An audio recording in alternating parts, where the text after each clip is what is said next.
Last night, you went somewhere. You may not remember it clearly. Maybe just a fragment, a face, a room, a feeling that lingered when you woke up. Maybe a full narrative that felt more real than reality for a few disorienting seconds before the morning pulled you back. You spent roughly 2 hours there. That's the average. 2 hours every single night inside a world your waking mind did not consciously create and cannot fully control. Now, here's the question that has fascinated philosophers, scientists, shamans, and psychologists for thousands of years. What is actually happening in there? Is it random neural noise, your brain taking out the biological trash while you sleep? Is it a doorway into something deeper, a layer of consciousness that waking life keeps hidden? Is it the psyche speaking in the only language it knows how? Symbol, metaphor, and image, trying to show you something your rational mind has been too busy to hear. The answer, it turns out, is more fascinating than any single one of these explanations, because the science is genuinely remarkable. The ancient traditions are genuinely wise, and the intersection between the two is exactly the kind of territory we were built to explore on this show. Welcome back to Beyond Horizyns. Let's journey into dreams together.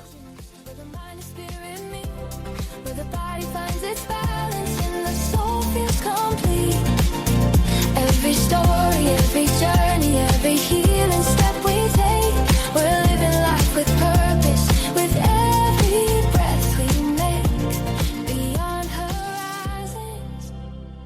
I'm CJ Sugita Jackson, and this is Beyond Horizyns, the podcast where we explore the intersection of holistic wellness, metaphysical inquiry, spiritual philosophy, ancient wisdom, and the kind of honest, grounding science-informed conversation that I believe this space desperately needs. Every episode, we bring real research and real tradition into the room together, not to pit them against each other, but because I genuinely believe that when they're an honest conversation, both become richer, both become more useful. And today's topic is one of the most universally human experiences there is. Every single person listening to this dreams. Every culture in human history has dreamed. And every culture in human history has had something to say about what dreaming means. Today, we're going to look at what modern neuroscience has discovered about dreams and why they happen. We're going to look at what depth psychology has taught us about the symbolic language of the unconscious. We're going to travel through some of the most profound dream traditions across human cultures. And we're going to talk about how to actually work with your dreams in a way that is grounded, practical, and genuinely transformative. No snake oil, no dream dictionaries that tell you a snake always means one thing. Just honest, layered, deeply human exploration.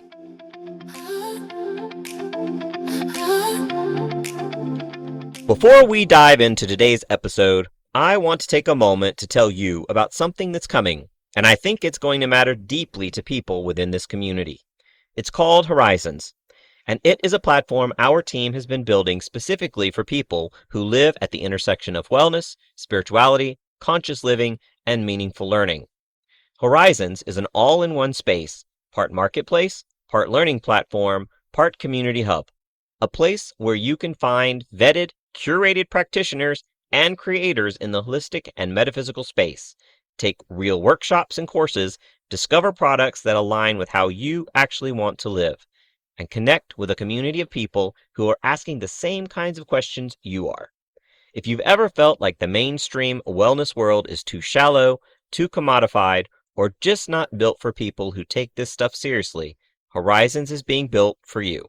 It launches in 2026, and right now, you can get a preview or schedule a personal demo at www.horizynsinc.com. That's HORIZYNSINC.com. The link is in the show notes. Come see what we're building. I think you're going to feel right at home.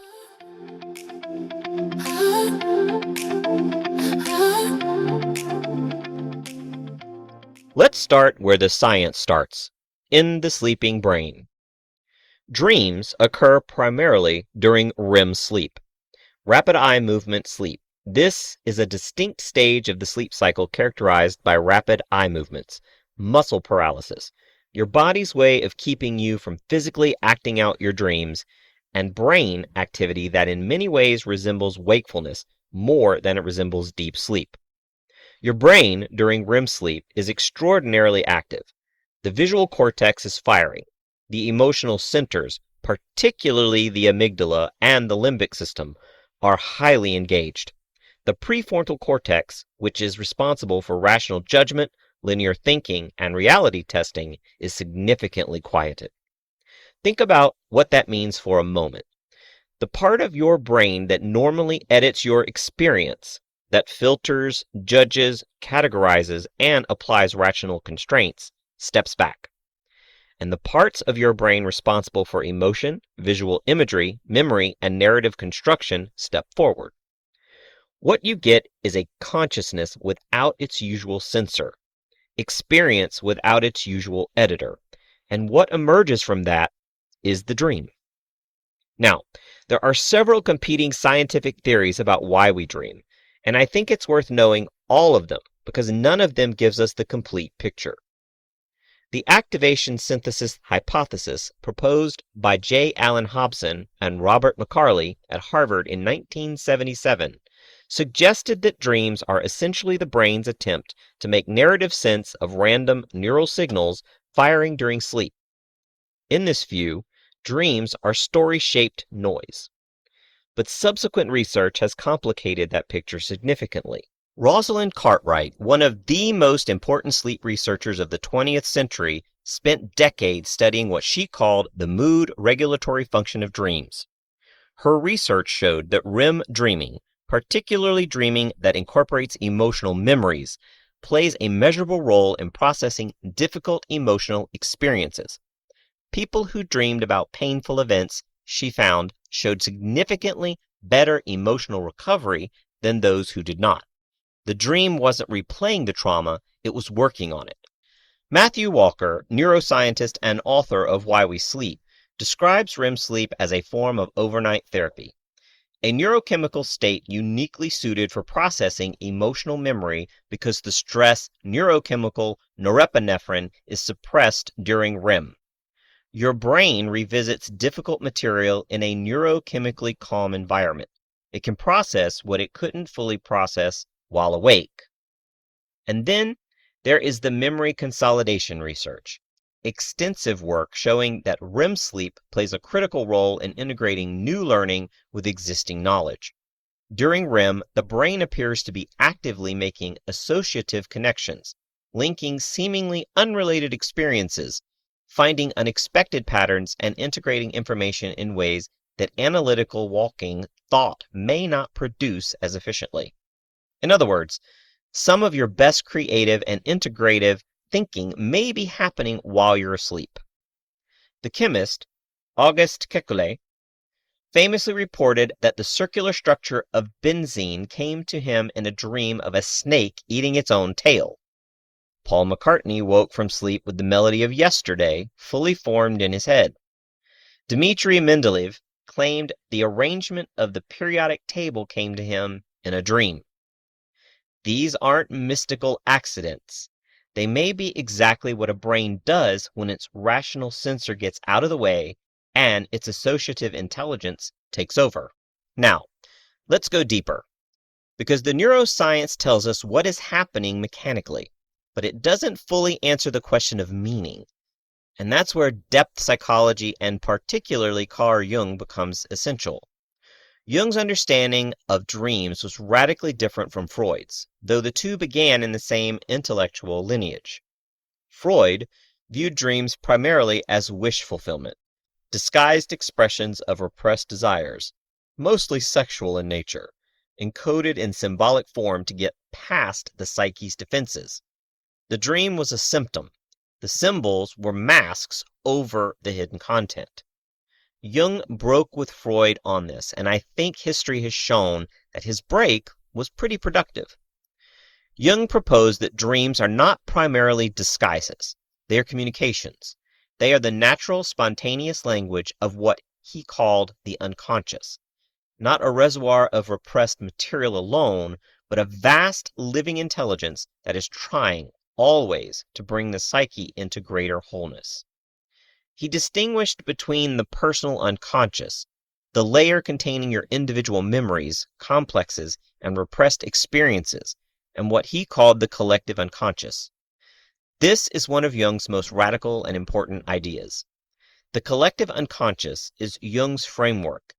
It is a deeper layer shared across humanity, a kind of inherited psychic structure containing what he called archetypes: the hero, the shadow, the great mother, the wise elder, the trickster, the child.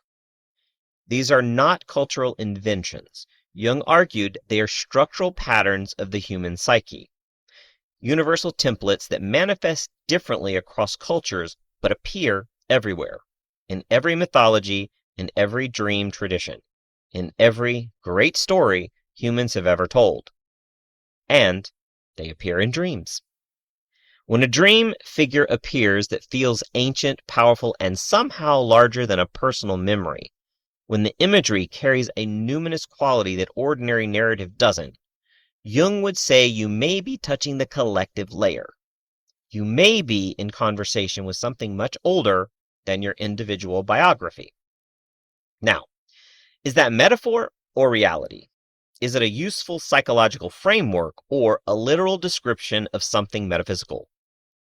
Jung himself was careful not to definitively answer that question, and I think that careful uncertainty is actually the most intellectually honest position. What we can say is this: the symbolic content of dreams consistently transcends what the individual has consciously experienced. Dreams regularly produce imagery, figures, and narratives that carry genuine meaning and insight, meaning that the dreamer often did not consciously construct. Something is generating that content. What we call it matters less than what we do with it.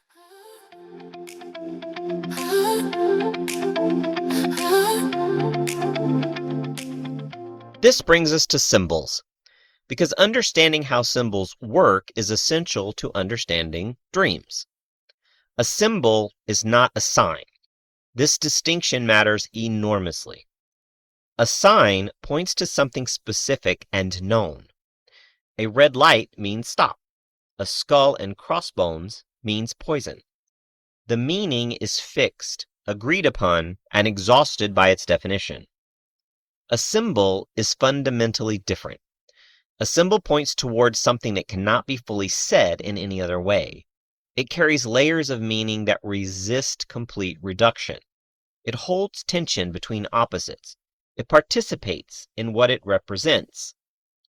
Water as a symbol, for instance, carries simultaneously the meanings of life, emotions, death, unconscious, of purification, of chaos, of transformation, of the womb, of the abyss.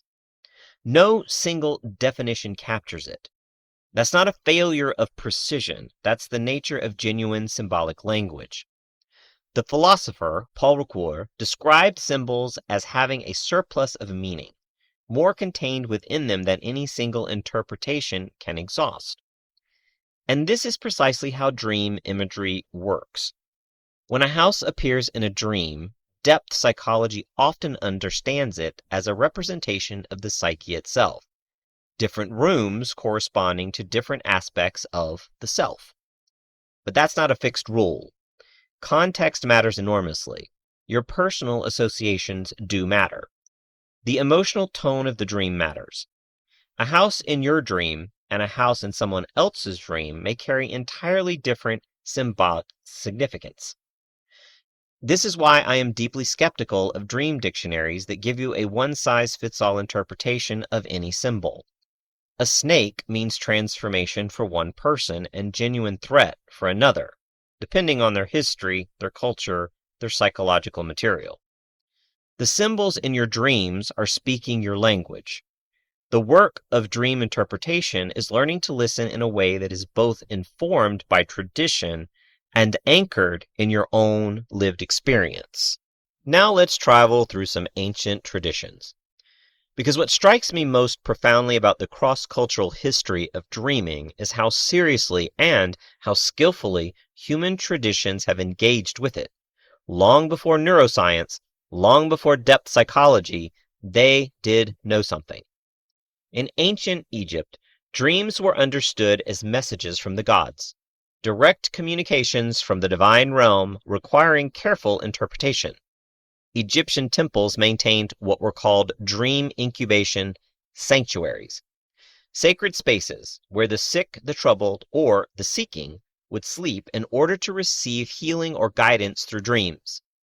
The god Serapis was particularly associated with dream healing. Priests trained specifically in the art of dream interpretation served as intermediaries between the dreamer and the divine message. The Egyptians even had professional dream books, collections of dream symbols and their interpretations. The Chester Beatty Papyrus, dating to approximately 1275 BCE, is one of the oldest surviving dream interpretation texts in the world. What's remarkable is not that they had such a text, it's that they took the project seriously enough to document it with this level of care. Ancient Greece institutionalized dream healing at temples dedicated to Asclepius, the god of medicine. These Asclepian sanctuaries at Epidaurus, at Kos, and Pergamon were essentially healing centers where the primary therapeutic modality was dream incubation. Patients would undergo purification rituals, prayer, fasting, and then sleep in the sacred space called the abaton, hoping for a healing dream. The dream was not considered supplementary to medical treatment. In many cases, the dream was the treatment. Aristotle, notably skeptical of divine dream origin, nevertheless wrote 3 treatises on dreams. Recognizing that whatever their source, they warranted serious intellectual attention. He proposed that some dreams might be early indicators of psychological states, that the body communicates through dreams and imagery what the waking mind hasn't yet registered. Modern psychosomatic medicine has found genuine support for versions of this idea. In the indigenous traditions of the Americas, the dream world is often not considered separate from waking reality, but as an equally valid layer of experience, sometimes more valid. Many Iroquois traditions held that unfulfilled dream wishes carried power and could cause harm if not acknowledged and acted upon. The community would gather to help a person fulfill the symbolic wish of a significant dream. The dream was not a private psychological event, it was a social and spiritual one. The Aquar people of the Amazon, studied by anthropologist Philippe Descola, begin each day by sharing and interpreting their dreams communally, not as casual conversation, but as an essential guidance for the day's decisions.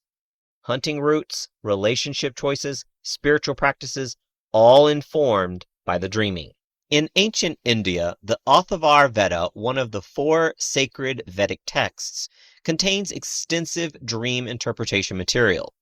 The Mandukya Upanishad, one of the most philosophically profound of the Upanishads, proposes 4 states of consciousness: waking, dreaming, deep sleep, and turiya, the state of pure awareness that underlies all 3. In this framework, the dreaming state is not lesser than waking, it is a different but equally real mode of consciousness. And in the Islamic tradition, the Prophet Muhammad is recorded as saying that a true dream is one of the 46 parts of prophecy.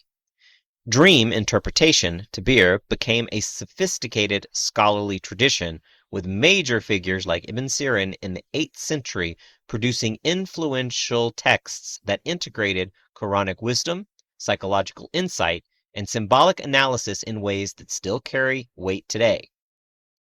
What strikes me across all of these traditions is this: none of them dismiss dreams as noise. Every tradition, regardless of its cosmology, its theology, its geography, recognized that the dreaming mind was accessing something real, something worth paying attention to, something that deserved a response. That consensus across cultures and centuries in itself is significant data.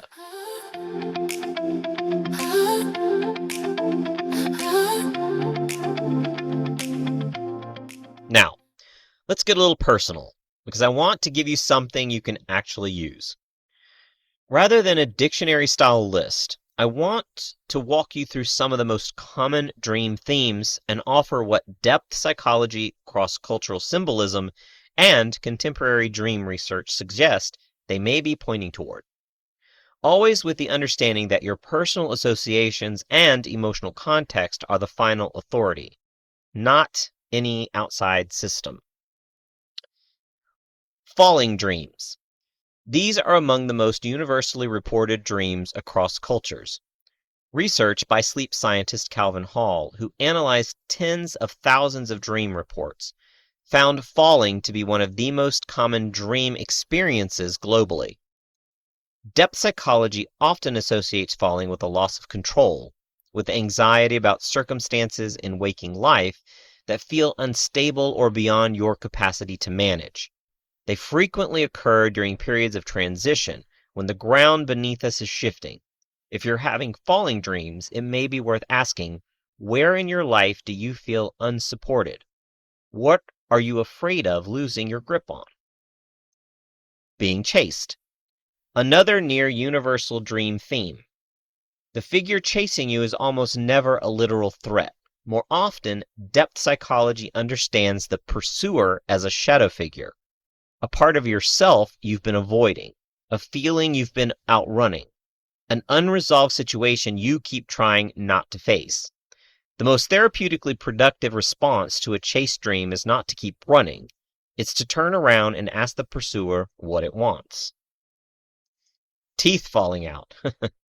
Cross-culturally, one of the most reported dream experiences. And these interpretations vary, but some traditions associate it with anxiety about appearance or social judgment. Others with communication difficulties or fear of losing power.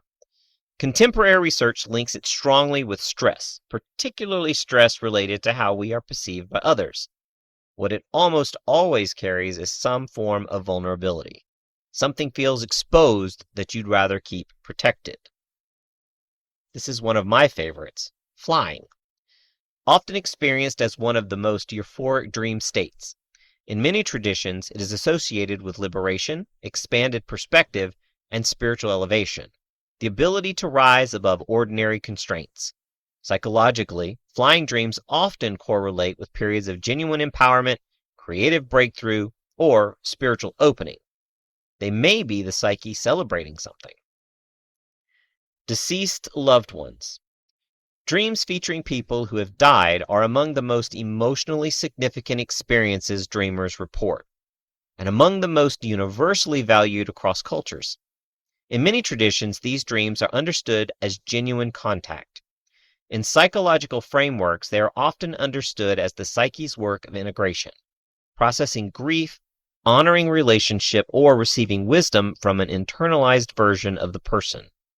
What the research consistently shows is that these dreams often carry profound emotional and psychological benefit. They should not be dismissed. They should be honored. Water. Water, as mentioned earlier, one of the most layered and universal symbols in human experience.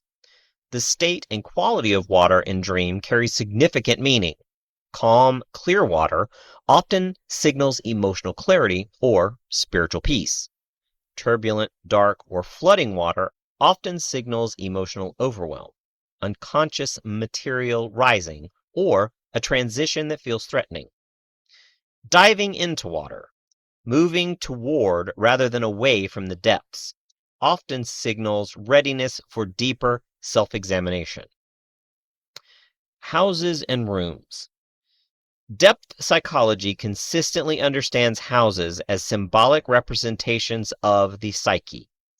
Different rooms correspond to different aspects of self. Discovering a new room in a dream, especially one you didn't know existed, is often understood as becoming aware of an aspect of yourself that was previously hidden. These are frequently positive dreams, even when they feel strange. They absolutely suggest expansion. So, now the question is, what do we actually do with all of this? Because knowledge about dreams without practice is just information. And this is a space where practice matters enormously. Here is a practical framework for beginning or deepening your dream work, grounded in both psychological research and wisdom tradition. First, keep a dream journal. This is a non-negotiable if you want to work with dreams seriously. Keep a notebook and a pen, not your phone, beside your bed. The moment you wake, before you move, before you speak, write down everything you can remember. Not just the narrative, but the feelings, the images, the fragments. Over time, patterns will emerge that are invisible in single entries. Recurring symbols, recurring figures, recurring emotional tones. The journal is where the conversation will begin. Research by Deidre Barrett at Harvard Medical School has shown that people who keep dream journals report significantly better dream recall over time, and that the intentional practice of recording dreams appears to increase the richness and coherence of subsequent dream experience. You get better at this the more seriously you take it. Second, work with the feeling, not just the content. The narrative of a dream matters less than its emotional atmosphere. Ask yourself, what was the dominant feeling? Not what happened or how did it feel. That feeling is often the most direct communication from the dreaming mind. Third, amplify rather than interpret immediately. Instead of jumping to what a symbol means, sit with it. Draw it if you can. Write about it. What else does it remind you of? What is its quality? What does it want? The process of amplification developed by Jung allows the symbol to reveal its layers rather than collapsing it prematurely into single meaning. Fourth, ask what the dream might be compensating for. Jung proposed that dreams often balance the one-sidedness of conscious life. If you are very controlled and rational in waking life, your dreams may be wild and emotional.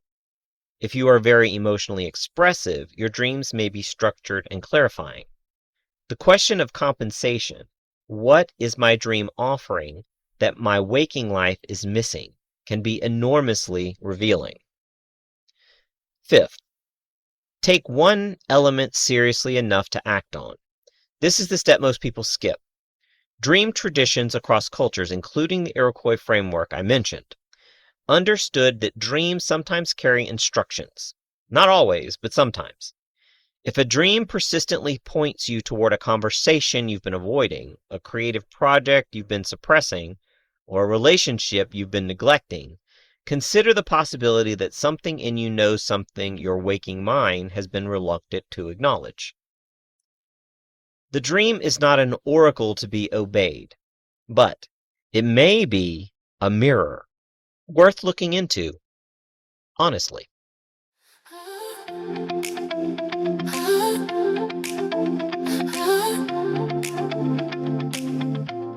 Now, before we wrap things up, today's episode of Beyond Horizyns is brought to you by Tea for Peace Tranquility Lounge.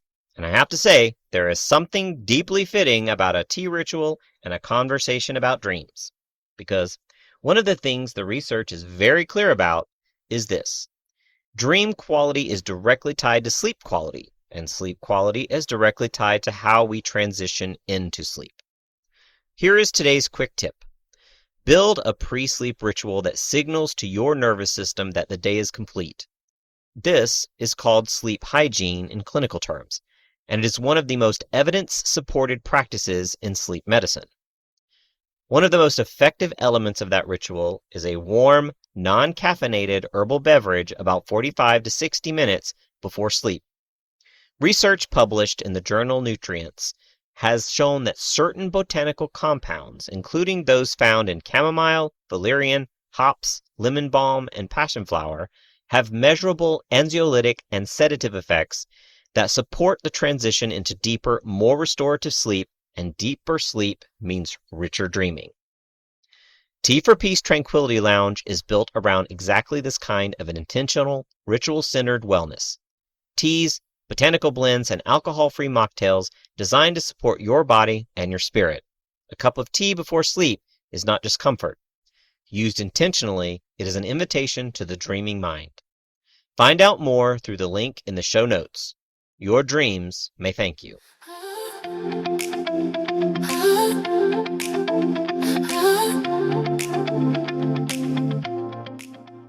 Let's bring this home. Tonight and every night, you will dream. Your brain will enter a state of radical creative openness. Your emotional processing centers will go to work on the materials of your life. Your associative intelligence will make connections your analytical mind doesn't make during the day. And something, whether you call it unconscious, the psyche, the dreaming mind, or the soul, will speak in the only language it knows: symbol, image, feeling, and story. The neuroscience tells us that this process is real, measurable, and essential. Rosalind Cartwright showed us that dreams process emotion. Matthew Walker showed us that REM sleep is overnight therapy. Memory consolidation research shows us that creative integration happens in the dreaming state.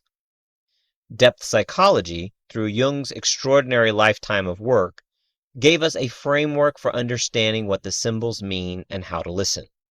The archetypes, the shadow, the compensatory function of dreams.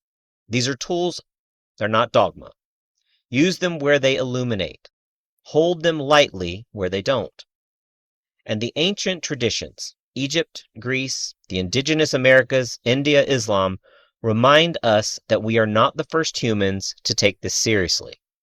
We are part of an unbroken lineage of dreamers who understood that this nightly journey matters, that what happens in the dark is worth bringing into the light.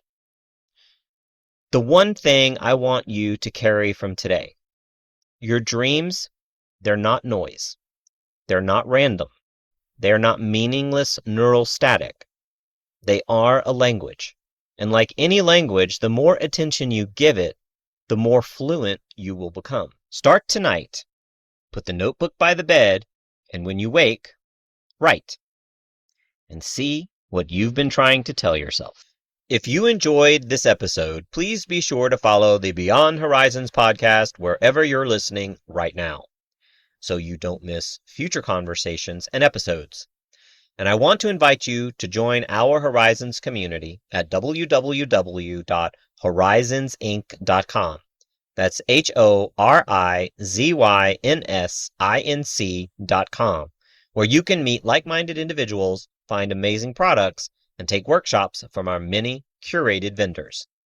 Each week, we'll explore new ideas, traditions, and perspectives that can help us live a more balanced and meaningful lives. Thank you for being here at the beginning of this journey. It truly means more than you know. And until next time, keep exploring what lies beyond the horizon. We're going beyond horizons, where the mind and spirit meet, where the body finds its balance.